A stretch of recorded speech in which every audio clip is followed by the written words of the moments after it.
Amylin.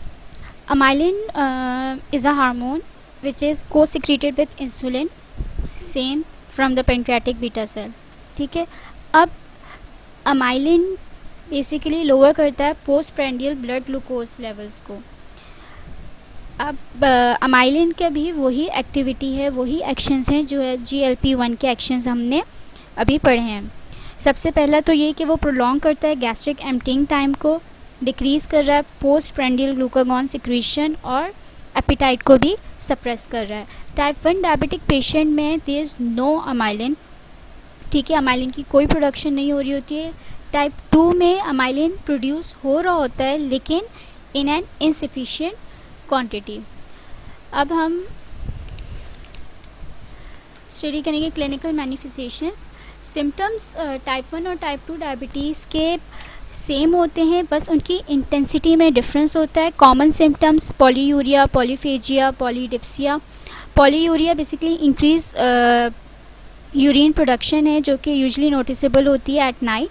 Polydipsia increase thirst है. और जो फ्रिक्वेंट सिम्टम है वो फटीग है due to an inability to utilize glucose. और वेट लॉस बहुत विजिबल होता है क्योंकि वेट लॉस का रीज़न ये होता है कि ब्रेक डाउन हो रहा होता है बॉडी प्रोटीन और बॉडी फैट का as an alternative energy source to glucose. क्योंकि अभी हमने पढ़ा है इंसुलिन का मेन फंक्शन था cellular uptake of plasma glucose. जब सेलुलर अपटेक ही नहीं हो रहा है प्लाज्मा ग्लूकोज को तो बॉडी को तो एनर्जी की रिक्वायरमेंट है, तो वो अल्टरनेटिव एनर्जी सोर्स को यूज़ करेगा. और अल्टरनेटिव सोर्स एनर्जी क्या है? बॉडी प्रोटीन और बॉडी फैट.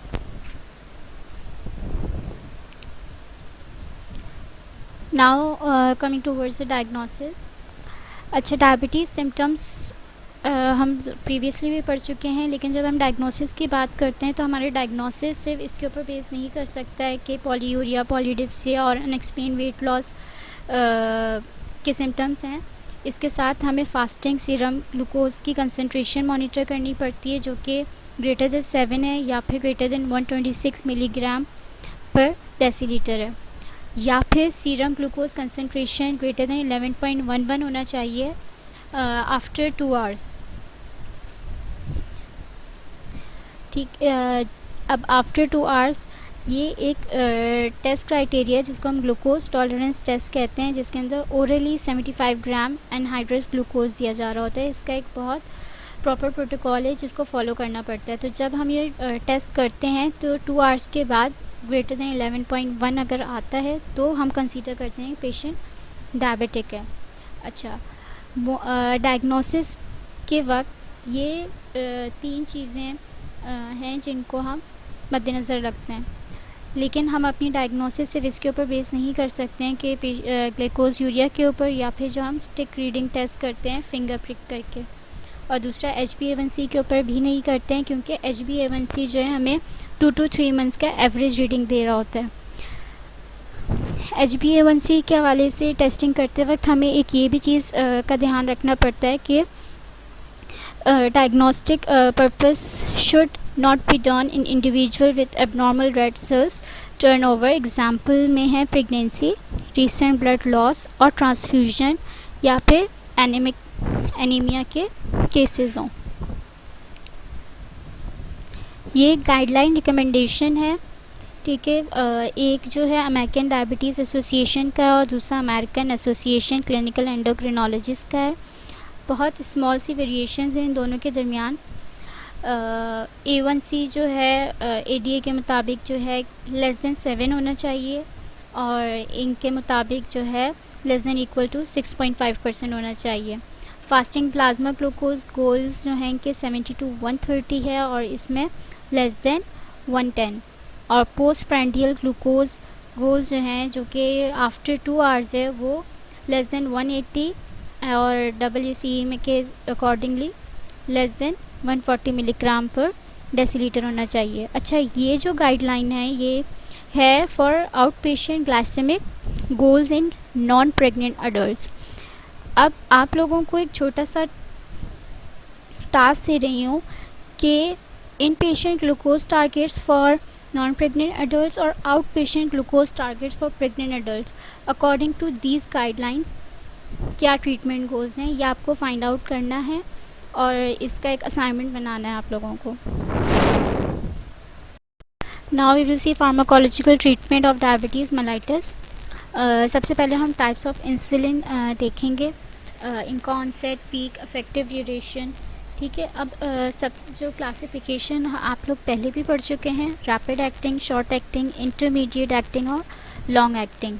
रैपिड एक्टिंग में लिस्प्रो, एस्पार्ट और ग्लूलिसिन है. शॉर्ट एक्टिंग में रेगुलर और NPH is intermediate acting. Glargine and detemir are long acting. जब हम आगे डोज एडजस्टमेंट की बात करेंगे इंसुलिन की in for type 1 and type 2 diabetic patient, तो उसके अंदर वर्ड जो है बेसल और बोलस यूज़ होगा. रैपिड एक्टिंग और short acting are bolus इंसुलिन्स.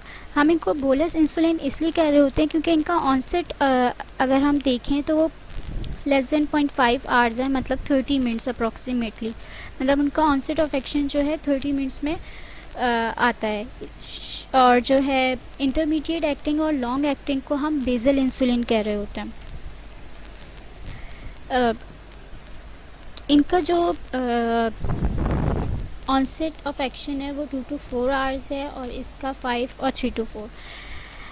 Intermediate acting की जो डोजिंग है वो ट्वाइस डेली है, मतलब हम जो डोज टोटल बनेगी उसको हम दिन में 2 दफ़ा ले सकते हैं. और लॉन्ग एक्टिंग की डोजिंग होती है वंस डेली.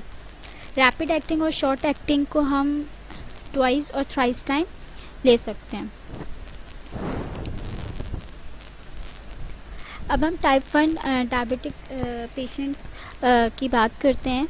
इंसुलिन इसके अंदर जो है 2 रूल्स के अकॉर्डिंगली हम डोज एडजस्टमेंट कर रहे होते हैं.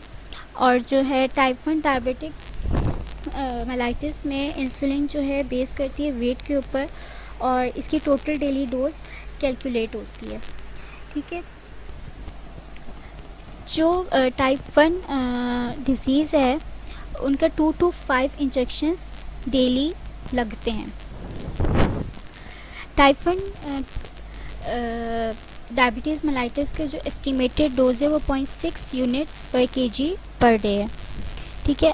अब हम इसकी कैलकुलेशन के हवाले से अगर बात करते हैं तो 2 इनके रूल्स हैं, एक 50-50 रूल है और दूसरा प्री मिक्स्ड इंसुलिन है. 50-50 रूल इट्सेल्फ बता रहा है कि हम टोटल डेली डोज को 50-50 में डिवाइड कर देंगे, यानी 50% हमारा बेसल डोज होगा और 50% हमारा बोलस होगा.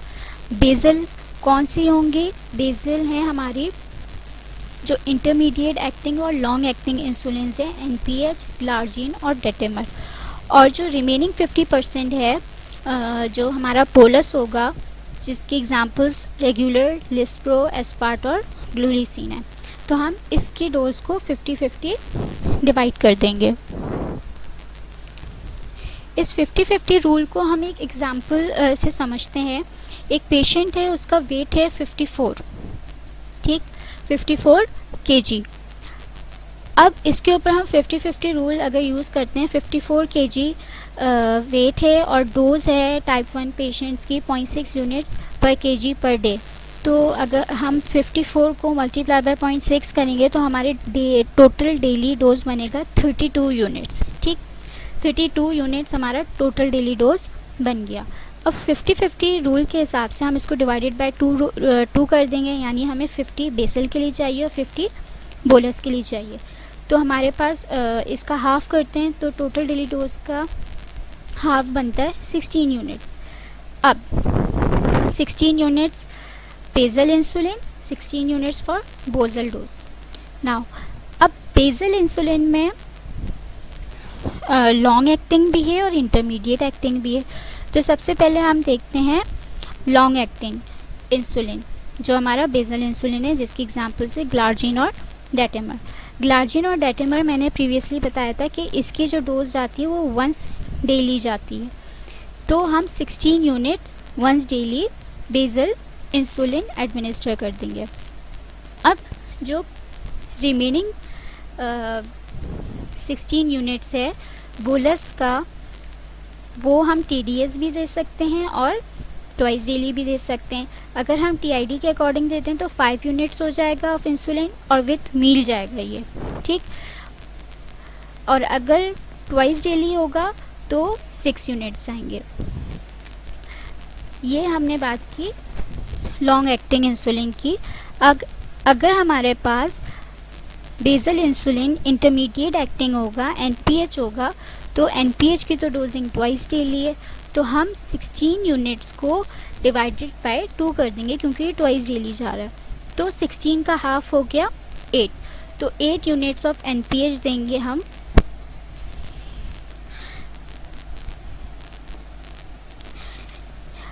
उसके बाद फिर वही चीज़ जो अभी मैंने बोलस के लिए बताया था कि बोलस 6 यूनिट्स जाएगा BID या फिर 5 यूनिट्स जाएगा TID, ठीक है। ये तो हो गया 50-50 रूल।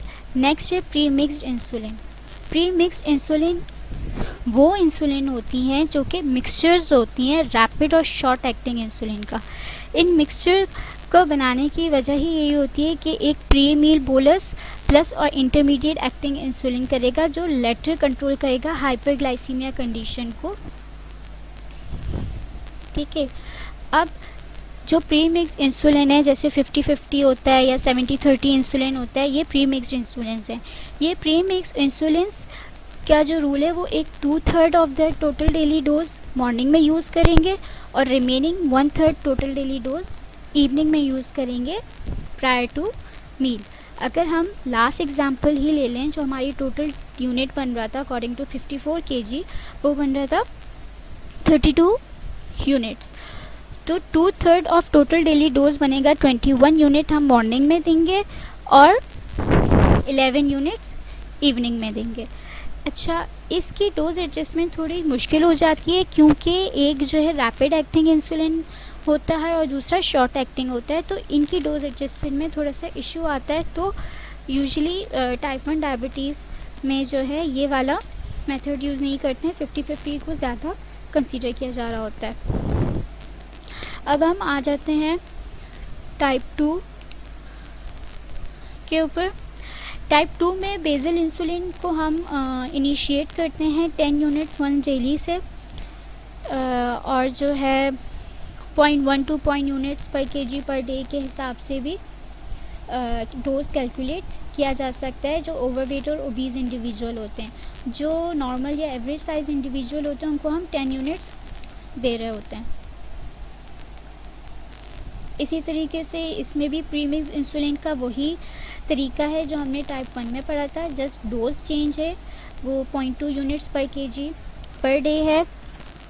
इसमें 2/3 ब्रेकफास्ट मॉर्निंग में दे रहे होते हैं प्रायर टू ब्रेकफास्ट और 1/3 evening prior to the last meal दे रहे होते हैं। नेक्स्ट है इंसुलिन एडजस्टमेंट एल्गोरिथम। ये जो है हर किसी के ऊपर एप्लीकेबल नहीं होता है, इसलिए हम इसकी इन डेप्थ नहीं देखेंगे कि अगर ब्लड के अकॉर्डिंगली हमें ग्लूकोज को एडजस्ट करना है तो उसके 2 रूल्स होते हैं, रूल ऑफ 1800, फिर सेकेंड तरीका उसका करेक्शन फैक्टर होता है, और अगर कार्बोहाइड्रेट इनटेक की कैलकुलेशन के बेसिस पे होता है जिसको हम रूल ऑफ 500 कह रहे होते हैं। तो हम इसकी डिटेल में नहीं जा रहे हैं, जस्ट आप लोगों को ये पता होना चाहिए कि dose adjustment algorithm insulin adjustment algorithm है जिसके अंदर 2 तरीक़ों से एडजस्टमेंट हो रही होती है। एक तो ब्लड के बेस पे हो रही होती है, दूसरा कार्बोहाइड्रेट के इनटेक के बेस पे हो रही होती है। जो ब्लड के बेस पे होती है उसको हम रूल ऑफ 1800 कहते हैं, और जो कार्बोहाइड्रेट के बेसिस पे हो रही होती है उसको हम रूल ऑफ 500 कहते हैं। तो हम इसको इन डिटेल स्टडी नहीं करेंगे।